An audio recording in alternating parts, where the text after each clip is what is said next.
Bienvenidos estudiantes a un nuevo encuentro con el lenguaje. Hoy te propongo comenzar nuestra lección recordando contenidos que estudiaste específicamente en la lección número 7, acerca de la literatura clásica y el clasicismo. Por lo tanto, vamos a recordar mediante una lámina el concepto de clasicismo.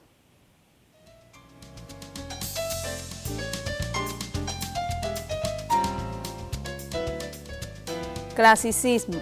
Período literario y artístico en que predominan, entre otras características, el equilibrio y la proporción de las formas.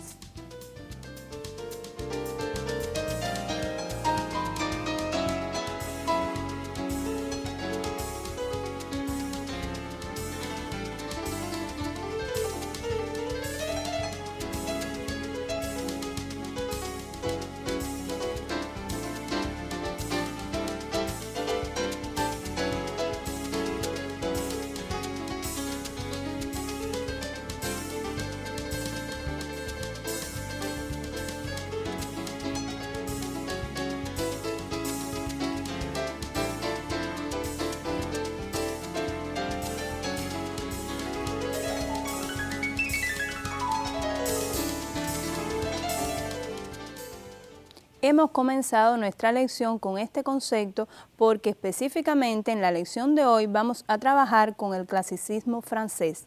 Vamos a conocer las principales obras y los principales representantes. Por lo tanto, es el momento oportuno de que copies el tema de nuestro encuentro.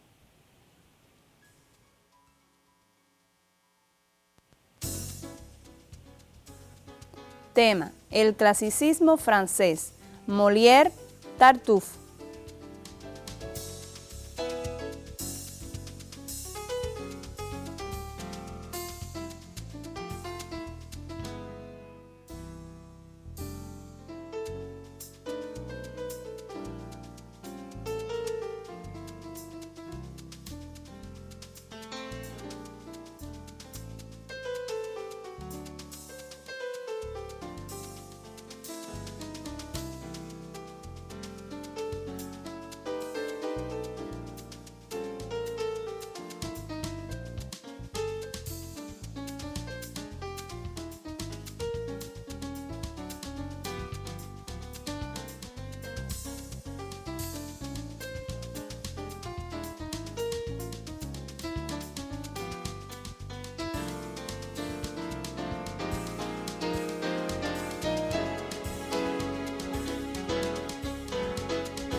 Para comenzar a estudiar el clasicismo francés, por supuesto que debes tener en cuenta lo que sucede en la época del siglo XVII, específicamente en Europa. Ahora te ofrezco las siguientes notas que debes tenerla en tu libreta.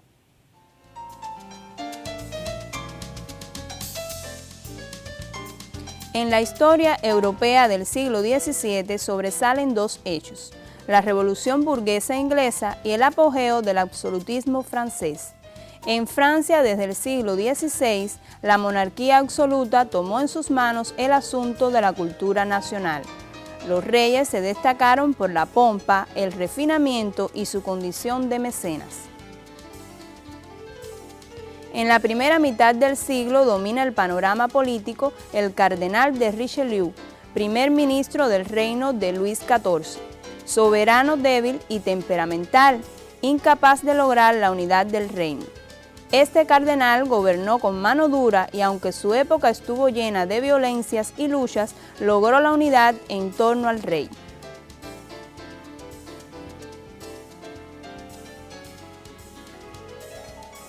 En 1661, Luis XIV decide asumir el poder absoluto.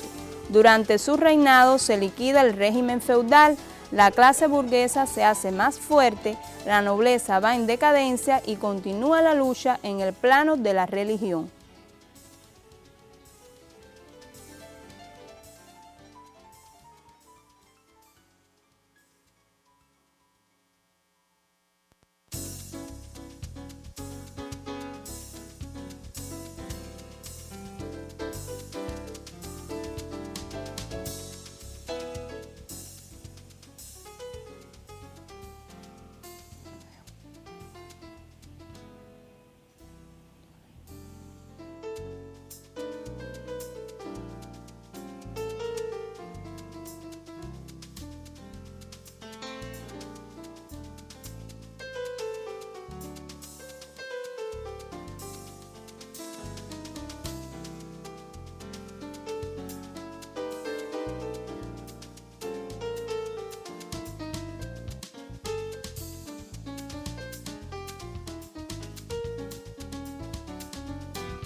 Observa bien en esta lámina que se refiere al reino de Luis XIII, ya que después Luis XIV es quien le sucede en el poder.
Luego de haber copiado las principales características de la época del siglo XVII en Europa, te invito ahora a que observes unas imágenes relacionadas con el reinado de Luis XIV.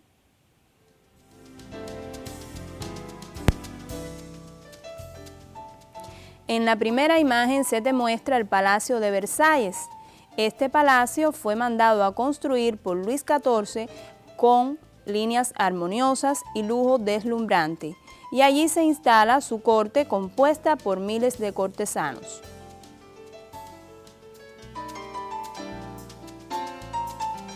Aquí se te muestran los jardines del Palacio de Versalles, donde se observa su gran belleza y colorido. Aquí tienes una vista exterior también del Palacio de Versalles.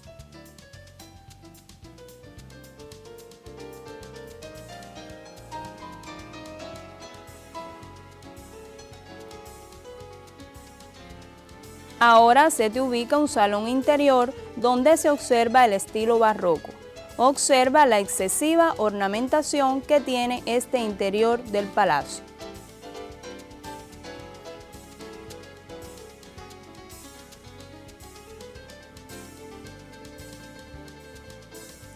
Y aquí tienes la imagen de Luis XIV, conocido como el Rey del Sol.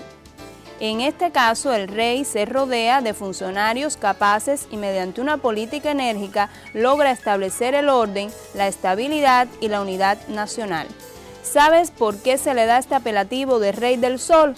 Pues porque hasta entonces ningún otro rey en Francia había deslumbrado con tanto lujo, haciendo de este país la primera potencia de Europa que sustituía a España, ya empobrecida y derrotada.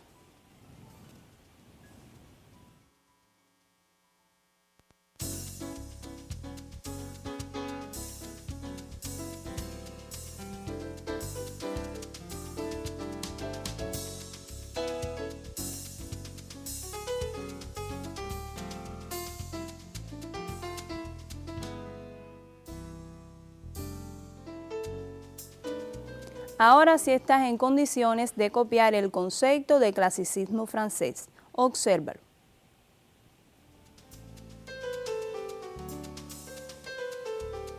El clasicismo francés es, pues, una tendencia artística oficial que surge en Francia en el siglo XVII, en el régimen absolutista de Luis XIV.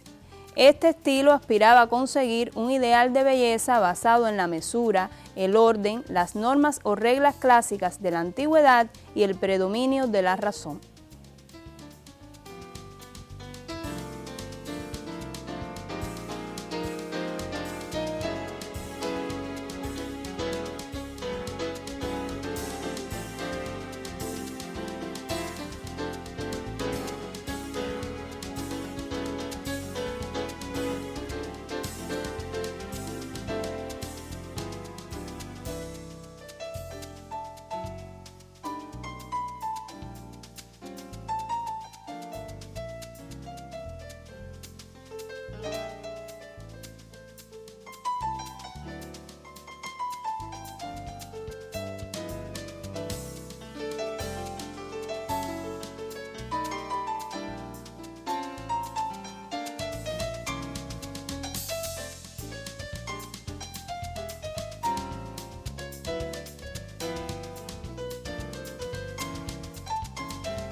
Veamos ahora las características fundamentales del clasicismo francés para que las tengas en tu libreta.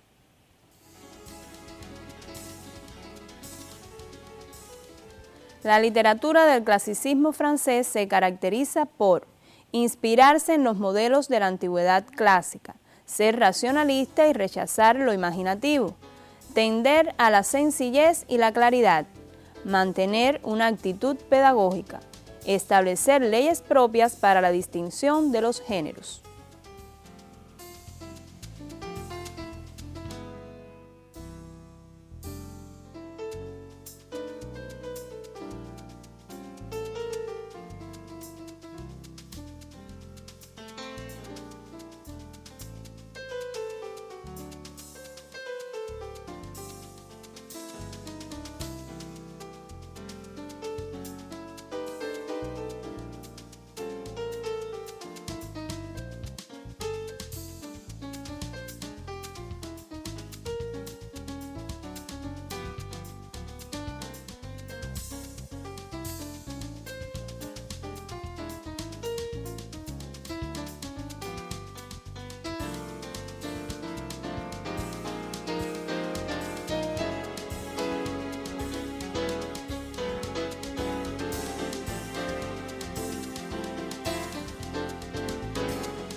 El aporte literario principal del clasicismo y de todo el siglo XVII fue el teatro, aunque también se desarrollaron el ensayo y la narrativa, pero específicamente el teatro, como te dije, tuvo su mayor connotación. Observa la siguiente lámina que te muestra una nota al respecto.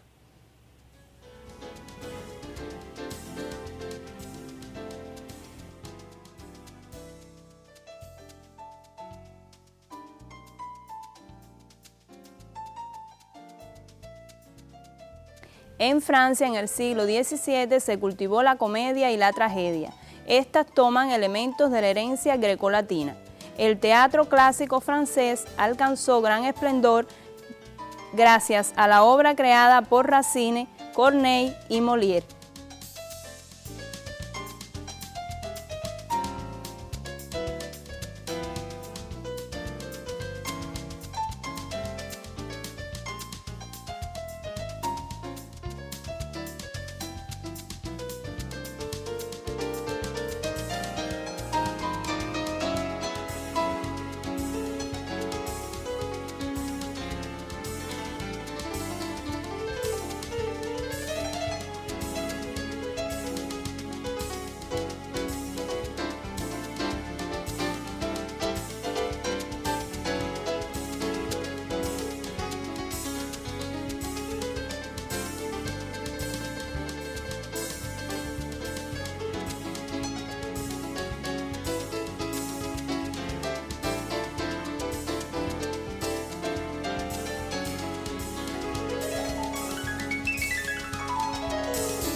Observemos ahora las imágenes de Racine, Corneille y Molière.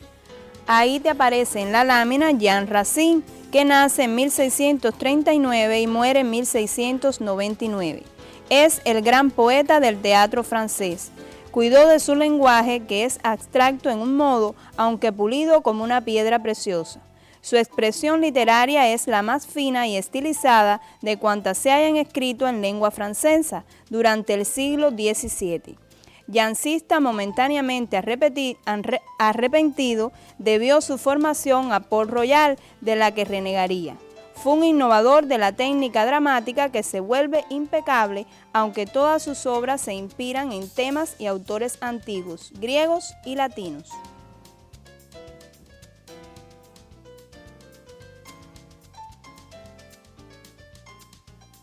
Ahora se te muestra la lámina de Pierre Corneille, que nació en 1606 y murió en 1684. Verosímil como ninguno, el teatro de Corneille carece de la imaginería fluvial característica en Shakespeare o Lope de Vega y del rigor estilístico de Racine.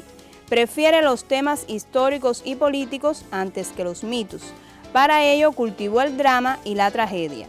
Sus personajes, monstruosamente ambiciosos, vengativos, cumplidores acérrimos del deber y hasta nobles, se salen del común denominador para sumarse orondos a las filas de los que conocemos en literatura como héroes de corte trágico.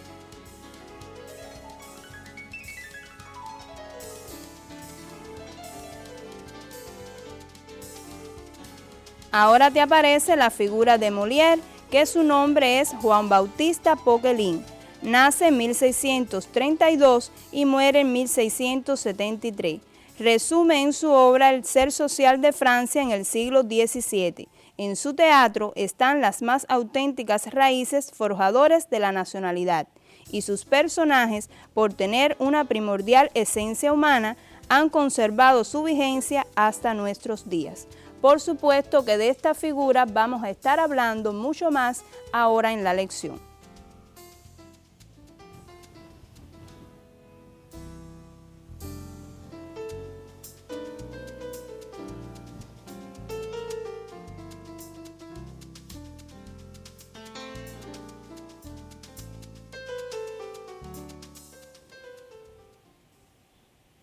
Te recuerdo ahora que en la lección anterior se te había orientado como trabajo independiente extraer los datos fundamentales de Molière.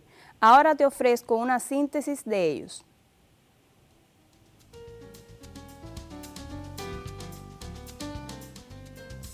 Cuando a los 21 años Molière, cuyo nombre verdadero era Juan Bautista Poquelin, después de realizar estudios humanísticos y de derecho, anunció que se dedicarían al teatro. Causó un disgusto a su familia. El teatro era su gran pasión. Sus comienzos como director fueron difíciles, pues lo llevaron desde la cárcel por deudas hasta a deambular por las provincias, donde no siempre le sonreía el éxito.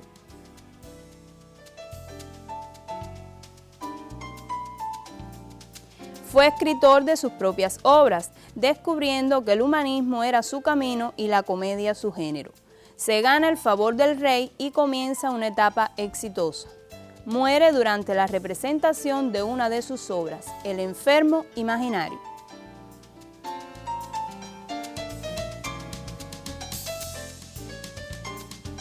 Ahora te mostramos nuevamente los textos para que los copies en tu libreta.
Observemos ahora las principales obras escritas por Molière.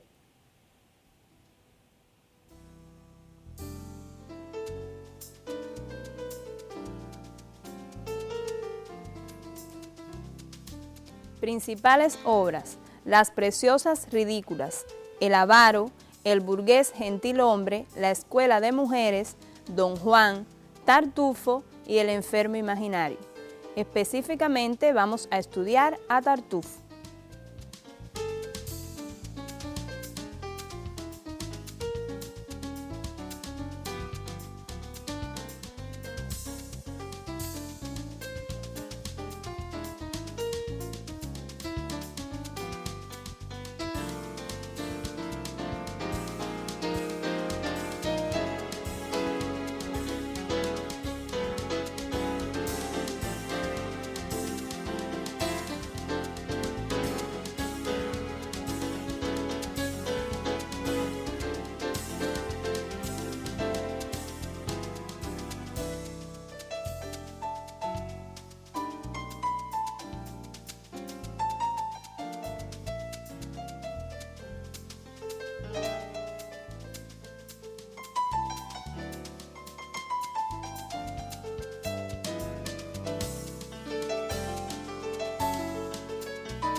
Una de las comedias más gustadas de Molière es sin duda Tartufo, la obra que vamos a estudiar en lecciones posteriores, ya que de forma magistral y creadora aplica los principios del clasicismo francés. Ahora observa una lámina que debes tomar esta nota cuidadosamente porque te servirá ya que te habla de lo que trata en sí la obra Tartufo.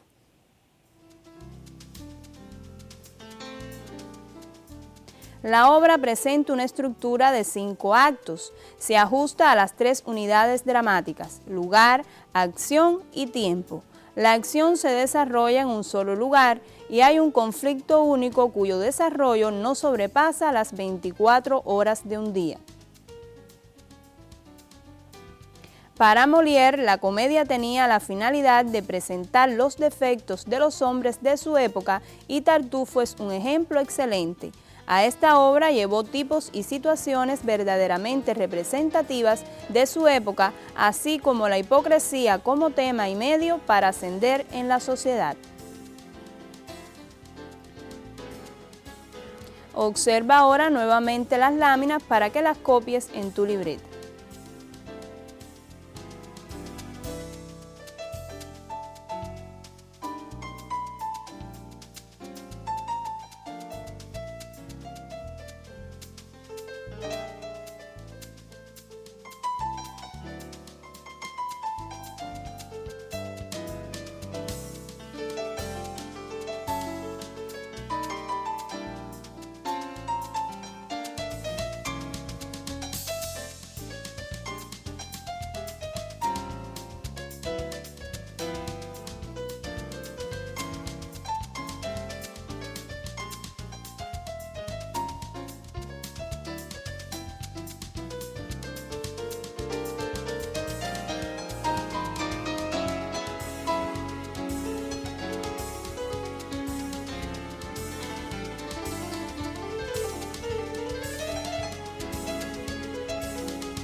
Ahora solo nos resta invitarlos a que comiencen la lectura de la obra.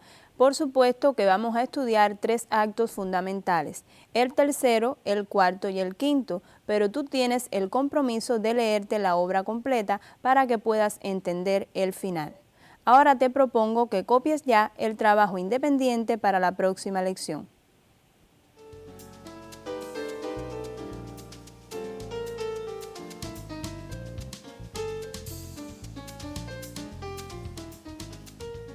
Lee el acto primero de Tartufo y responde.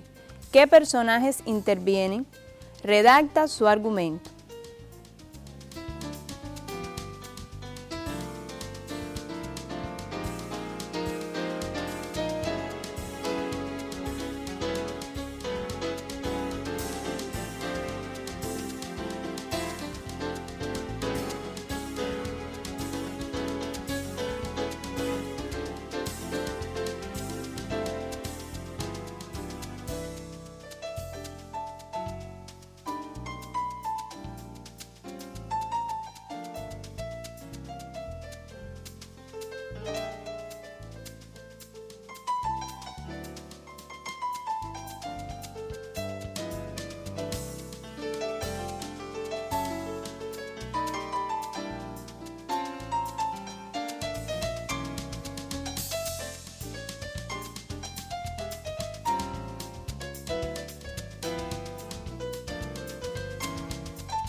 De realizar correctamente este trabajo independiente, estarás familiarizándote con los personajes que estarán durante toda la obra.